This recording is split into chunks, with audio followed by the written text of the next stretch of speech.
I stood on the bathroom scale, watching the digital numbers flicker before settling on 260. My heart sank as I stared at those glowing digits. Another disappointing morning, another reminder of how far I'd fallen. Just a year ago, I was Jack Thompson, former high school football star, the quarterback who could sprint across the field like lightning. Now I could barely climb a flight of stairs without getting winded.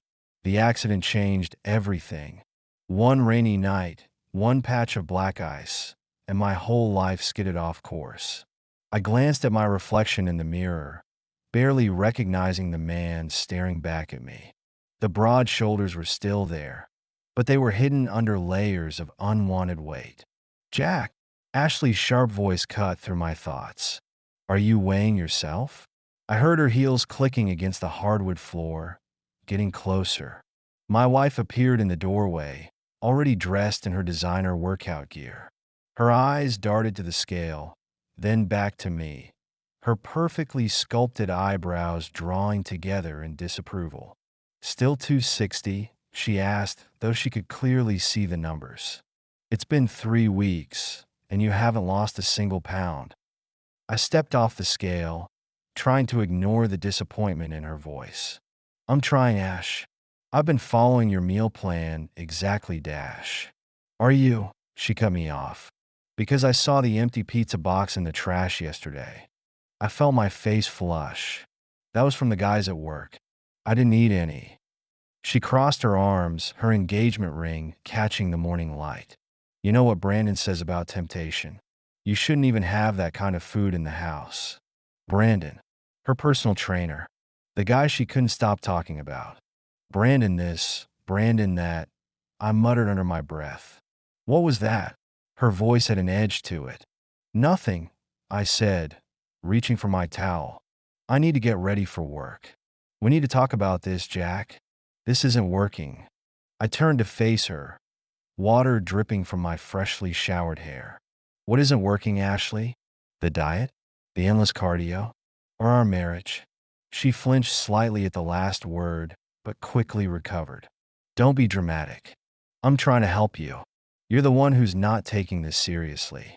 I watched as she pulled out her phone, probably checking her Instagram notifications. Ashley had become quite the fitness influencer over the past year. While I was recovering from my accident, she was building her brand. Look, she said, showing me her latest post. My followers love the Transformation Tuesday posts. Imagine how inspiring it would be if I could post about my husband's journey too. I felt my jaw clench. Is that what this is about? Your social media content? Don't be ridiculous, she snapped. This is about your health. About our future. She walked to the closet, pulling out her gym bag. Brandon's waiting for me.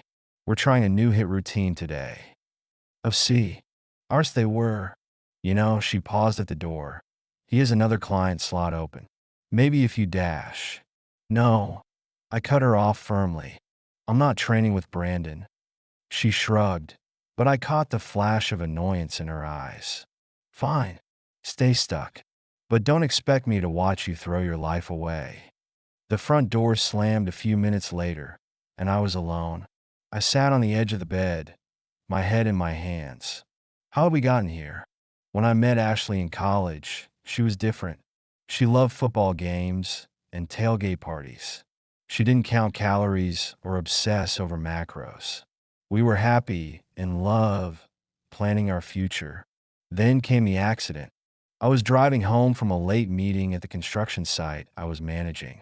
The rain was heavy, visibility was poor. One patch of black ice was all it took. My truck spun out of control, flipped twice, and landed in a ditch. The doctor said I was lucky to be alive. But the damage was done.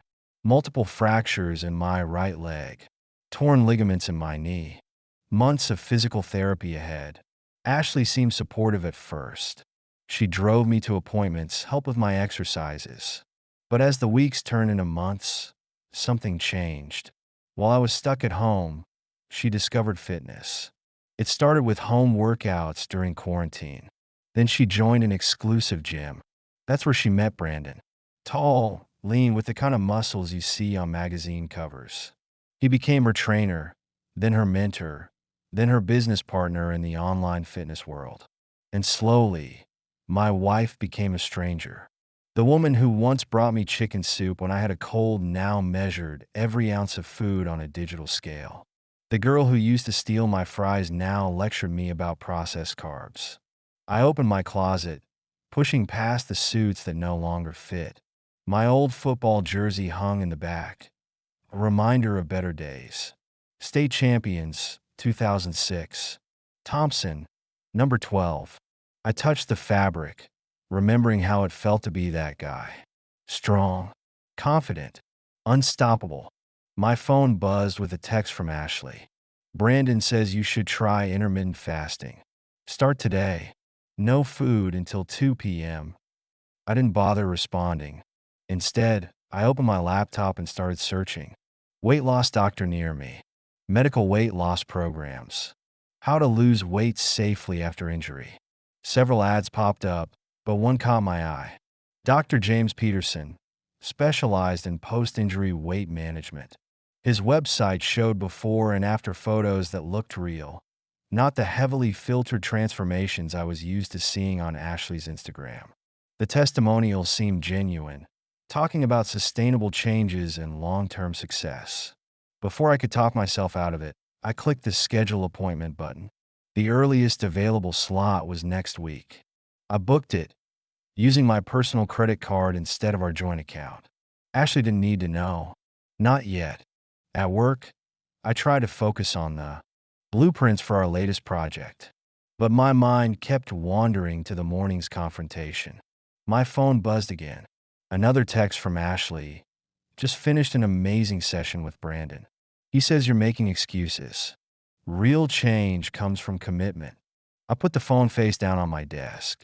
My colleague Mike stopped by my office around lunchtime. Hey, Thompson, we're ordering from that new deli. You in? I thought about Ashley's fasting directive. Yeah, I said, surprising myself. Give me a turkey club. Mike grinned. That's the Jack I know. Hey, you okay? You seem down lately. I considered telling him everything. About Ashley's changes. About feeling like a failure. About the growing distance in my marriage. Instead, I just shrugged, just trying to figure some things out. Well, if you need to talk. Mike left the offer hanging. I nodded, grateful for the friendship. The week crawled by. Each morning, the same routine. The scale. The disappointment. Ashley's criticism. Each evening, the same tension. Ashley at the gym until late. Me, alone with my thoughts and the weight of our failing marriage. Finally, the day of my appointment with Dr. Peterson arrived. I told Ashley I had a site inspection. The medical building was modern but welcoming. No motivational posters of ripped athletes. No before and after photos plastered on the walls. Just a calm, professional atmosphere. The receptionist smiled warmly. Mr. Thompson, Dr. Peterson will see you now. I followed her down the hall, my heart pounding with a mixture of hope and anxiety. Dr. Peterson wasn't what I expected.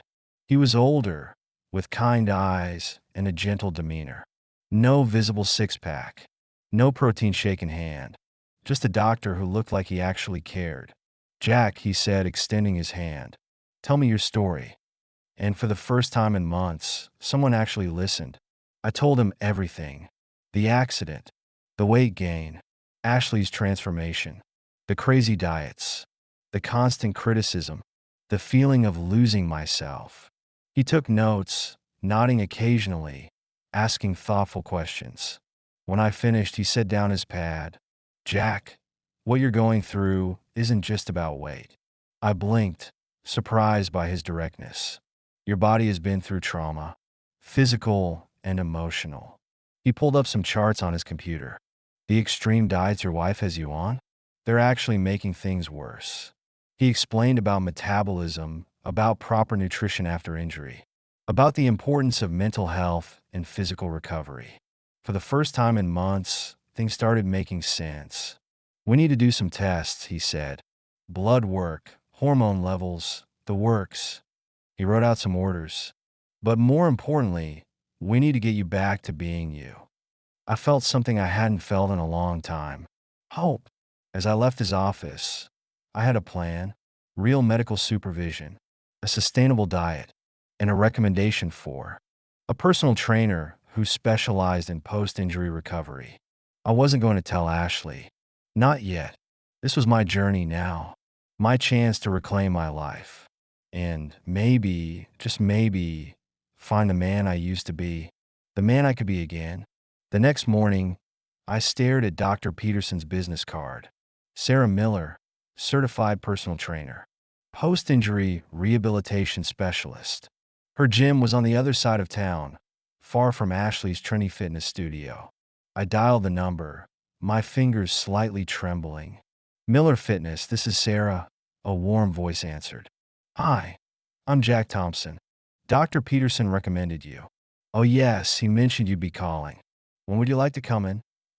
We scheduled a session for that afternoon. I told my crew I had a doctor's follow-up. The gym was nothing like Ashley's chroming glass palace of fitness. It was smaller, homier, with equipment that looked well used but well maintained. Sarah spotted me as soon as I walked in. She was different from what I expected. Athletic but not intimidating, with a genuine smile that reached her eyes. Jack, she extended her hand. Let's talk about where you want to go from here. We sat in her small office, and I found myself telling her everything. About my football days, the accident, my struggles. She listened intently, taking notes. Okay, she said finally. First thing, forget everything you've been told about fitness lately. She pulled out a notepad. We're going to start slow. Build a foundation. No crazy diets, no extreme workouts. For the next hour, she assessed my mobility, checked my range of motion, tested my strength levels. Your leg has healed well, she noted, but those muscles need proper retraining. She designed a program specifically for me. Simple exercises at first, focusing on form, on rebuilding lost strength. This isn't about quick fixes, she explained. It's about sustainable change. For the first time in months, I felt like I was in capable hands. Someone who saw me as a person, not just a before picture. The next few weeks fell into a new routine. Early morning sessions with Sarah, before Ashley woke up. Following Dr. Peterson's meal plan, which actually let me eat real food. Small changes started happening. My clothes fit differently. My energy improved. I could move more easily. But Ashley noticed too. You're up to something, she said one evening. I was preparing my lunch for the next day, grilled chicken, sweet potato, vegetables. Just trying to be healthier, I replied. She picked up the container, examining it critically. This isn't the meal plan I gave you. No, it's not. She crossed her arms. So you're just doing whatever you want now? I'm doing what works for me. Her laugh was cold. And how's that working out? You're still fat. The words stung, but not as much as they used to. I'm making progress, Ashley. Real progress. Brandon says dash. I don't care, WH. At Brandon says. I snapped. The kitchen fell silent. Ashley stared at me, shocked by my outburst. What's gotten into you? She demanded. Maybe I'm just tired of being told I'm not good enough. She grabbed her keys. I'm going to the gym. It's 9 p.m. Brandon's doing a late session. Of course he was. After she left, I sat in our living room, thinking about how Ashley never missed a session with Brandon, about their late-night training, about the way she talked about him constantly. A suspicion began to form, one I'd been avoiding for months. The next day, I made another call to Mike's brother-in-law, a private investigator. I need to know what's really going on, I told him. He understood immediately. Meanwhile, life continued. Training with Sarah became the highlight of my days. She pushed me, but with encouragement, not criticism. Great form, Jack, she'd say. Now let's try adding a little weight. She taught me about proper nutrition, about listening to my body, about celebrating small victories. One morning, I stepped on the scale. 248 pounds. 12 pounds down. Not dramatic, but real progress. Sustainable progress. Your body composition is changing, Sarah explained during our session. You're losing fat, but gaining muscle. That's why the scale isn't dropping dramatically. She showed me the measurements she'd been taking. Inches lost around my waist. Strength gains in my legs and arms. This is real change, Jack. Be proud of it. I caught her smile in the mirror as I completed my sets. Something warm stirred in my chest. Something I hadn't felt in a long time. But I pushed the feeling aside. I was still married, even if my marriage was crumbling. A week later, the PI called. I have something you need to see, he said. We met in a quiet coffee shop. He handed me a thick envelope. Inside were photos. Ashley and Brandon, entering his apartment late at night, kissing in his car, having dinner at intimate restaurants, text messages, transcripts, planning their meetings, mocking my weight struggles, deliberately sabotaging my efforts. My hands shook as I read their exchanges. Keep him on that crazy diet, Brandon wrote. The more he fails, the more you can push him away. It's working, Ashley replied. He's so focused on his weight, he has no idea about us. I felt sick, but also strangely relieved. The truth was finally out. I took the evidence home and waited. Ashley came back from her training session around midnight. We need to talk, I said as she walked in. Can it wait? I'm tired. No, it can't. I placed the envelope on the coffee table. What's this? She asked. Why don't you open it and find out? She did. I watched her face change as she saw the photos. The color drained from her cheeks. Jack, I can explain, Dash. Don't bother. I cut her off. I think the pictures explain everything. She sat down heavily. How long have you known? Long enough to know our marriage is over. She didn't deny it. Didn't try to fight. Maybe she was relieved too. I'll be staying at Brandon's, she said finally. Of course you will. She packed a bag and left. Just like that, my marriage ended. But instead of devastation, I felt freedom. The next morning, I went to train with Sarah. She took one look at my face and knew something was wrong. Want to talk about it? She asked. I told her everything. About the photos, the betrayal, the end of my marriage. She listened, then handed me a pair of boxing gloves. Sometimes, she said, holding up the pads, you need to hit something. I smiled despite myself. And for the next hour, I let out every bit of anger and pain. Every cruel word Ashley had said. Every manipulation. Every lie. By the end, I was exhausted, but lighter somehow. You're going to be okay, Jack, Sarah said softly. And for the first time, I believed it. The divorce proceedings moved quickly. With the evidence of Ashley's infidelity, there wasn't much to contest. I kept the house, my pension, and most of our assets. She moved in with Brandon permanently. Life began to take on a new rhythm. Training with Sarah became more than just exercise. It became my anchor, my daily dose of normalcy. Ready to try something new today? She asked one morning. I was down to 235 pounds now, stronger than I'd been in years. What did you have in mind? She grinned. How about we get you back on a football field? My heart skipped a beat. Just for some drills, she added quickly. Nothing crazy. The local high school field was empty that Saturday morning. The grass was wet with dew. The goalpost stood tall against the morning sky. Sarah had brought some cones and a football. Show me what you've got, quarterback, she teased. I hadn't thrown a ball in over a year. But as I gripped the familiar leather, something clicked. Muscle memory took over. The ball spiraled perfectly through the air. Sarah whistled. Impressive, Thompson. We spent the morning running simple drills. Short sprints, lateral movements, light passing practice. My reconstructed knee held up well. By the end, I was sweating but exhilarated. How does it feel? Sarah asked. Like coming home. Our eyes met, and something electric passed between us. But neither of us acted on it. Not yet. It wasn't the right time. The weeks turned into months. My transformation continued, inside and out. Dr. Peterson monitored my progress, adjusting my plan as needed.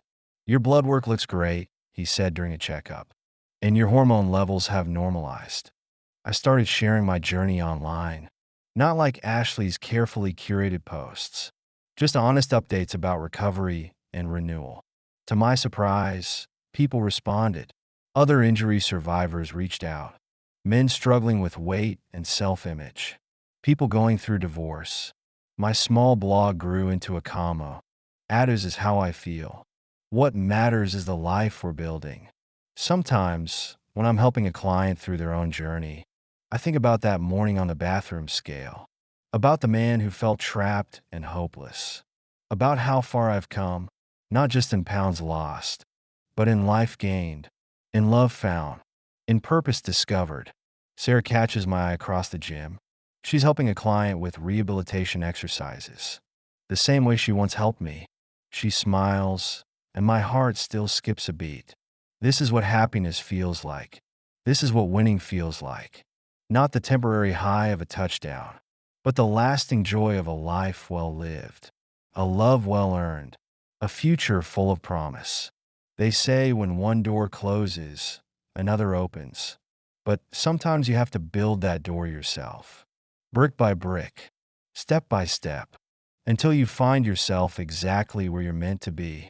Not because someone else pushed you there, but because you chose your own path and walked it with courage, with determination, with love, and